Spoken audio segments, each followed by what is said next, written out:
माथे की बिंदिया चमकती रहे, हाथों में चूड़ियां खनकती रहे, पैरों की पायल झनकती रहे, पिया संग प्रेम बेला सजती रहे। आप सभी को करवा चौथ की हार्दिक शुभकामनाएं। करवा चौथ का दिन सुहागिन महिलाओं के लिए बहुत खास होता है। इस दिन महिलाएं अखंड सौभाग्य और पति की लंबी आयु की कामना से निर्जला और निराहार व्रत रखती हैं। शास्त्रों के अनुसार विधि पूर्वक करवा चौथ का व्रत रखने से दाम्पत्य जीवन खुशहाल रहता है और इस व्रत में मुख्य रूप से चंद्र देवता की और करवा माता की पूजा की जाती है।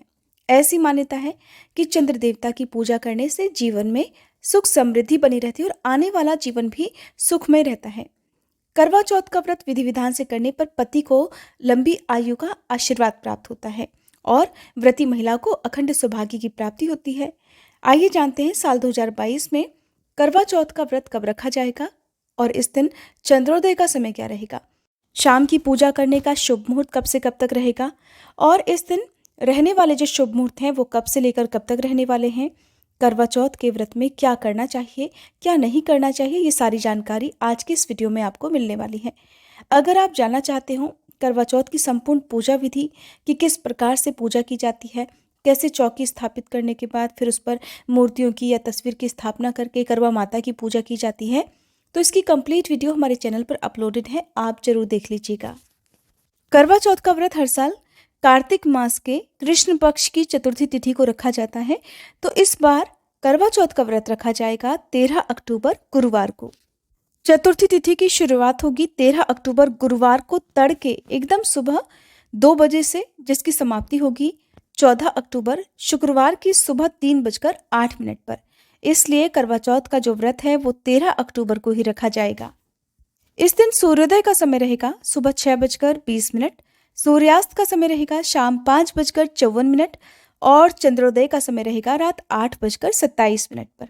तो रात को जो आपको चंद्र देवता की पूजा करनी है वो आप रात 8:27 के बाद से रात 10 बजे तक कभी भी आप कर सकते हैं। करवा चौथ का व्रत चंद्र देवता को अर्घ देने के बाद ही खोल लिया जाता है, तो आप रात 8:27 के बाद से चंद्र देवता की पूजा करके कभी भी अपना उपवास भी खोल सकते हैं। अब जानिए इस दिन रहने वाले शुभ मुहूर्त के बारे में। तो ब्रह्म मुहूर्त का समय रहेगा सुबह 4:41 से 5:31 तक। इस समय में आप सुबह सरगी खा सकते हैं, सुबह स्नान कर सकते हैं और चाहे तो सुबह पूजा भी कर सकते हैं। अभिजीत मुहूर्त रहेगा सुबह 11:44 से दोपहर 12:30 तक। इस समय में आप कोई भी दान पुण्य जैसे कार्य कर सकते हैं। विजय मुहूर्त रहेगा दोपहर 2:03 से 2:49 तक। जो लोग करवा चौथ की कथा दोपहर के समय सुनते हैं वो दोपहर में इस समय में भी कथा सुन सकते हैं। कुछ लोग रात के समय कथा सुनते हैं या पढ़ते हैं, तो आप अपने नियम के अनुसार किसी भी समय कथा पढ़ या सुन सकते हैं। अमृत काल का समय रहेगा शाम 5:42 से 6:06 तक। क्योंकि करवा चौथ का ये व्रत हम अपने पति की लंबी आयु की कामना से रखते हैं, तो ऐसे में कोई भी गलती इससे नहीं होनी चाहिए जिससे आपका व्रत खंडित हो जाए। आपने जिस प्रकार के व्रत का संकल्प लिया है, निराहार निर्जल रहकर आपको फिर शाम तक चंद्रोदय होने तक उसी व्रत के नियमों का पालन करना चाहिए। व्रत के दिन घर में कलह क्लेश नहीं होना चाहिए, पति का किसी तरह से अपमान नहीं होना चाहिए और अपने घर के बड़े बुजुर्गों का भी अपमान नहीं होना चाहिए। इस दिन अगर आपके घर पर कोई भी याचक आता है तो उसे खाली हाथ ना लौटाएं।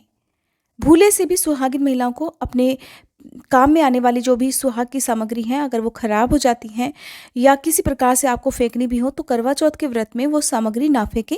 एक दिन पहले या व्रत के अगले दिन आप फेंक सकते हैं, लेकिन व्रत वाले दिन आपको सुहाग की कोई भी पुरानी सामग्री बाहर नहीं फेंकनी चाहिए। इस दिन की पूजा में मिट्टी के करवों का विशेष प्रयोग होता है, तो मिट्टी के करवों का आप पूजन जरूर करें और मिट्टी के करवे ही आपको अपनी सासू माँ को एक करवा बायने में देना होता है, एक अपने लिए रखना होता है।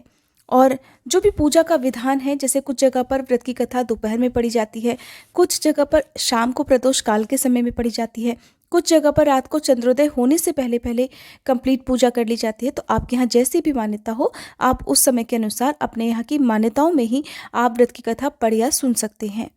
व्रत की कथा पढ़ते सुनते समय अपने हाथ में हमेशा चावल के या गेहूं के साथ साथ दाने लेकर कथा पढ़ी और सुनी जाती है। बाद में इन दानों को गौ माता को खिलाया जाता है। किसी भी महिला को जो व्रत रखती हो या जो नहीं भी रखती हो, उन्हें करवा चौथ व्रत के दिन नाखून या बाल इत्यादि नहीं काटने चाहिए। और इस बार क्योंकि गुरुवार का दिन है, तो ऐसे में जो भी महिलाएं हैं, अगर आप गुरुवार के नियमों का पालन नहीं करती हैं तो आप सिर धुलकर स्नान कर सकती हैं।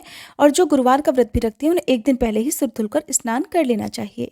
और अगर बहुत ज़्यादा ज़रूरी हो तो आप गुरुवार के दिन भी बिना साबुन के खाली पानी से सिर धुलकर स्नान करके करवा चौथ का व्रत रख सकती हैं। ये थी आज की वीडियो। अगर आपको ये जानकारी पसंद आई हो तो प्लीज़ वीडियो को लाइक करके हमारे चैनल को सब्सक्राइब करके हमारे चैनल पर आगे आने वाली वीडियोस में करवा चौथ व्रत की कथा भी जरूर सुनिएगा।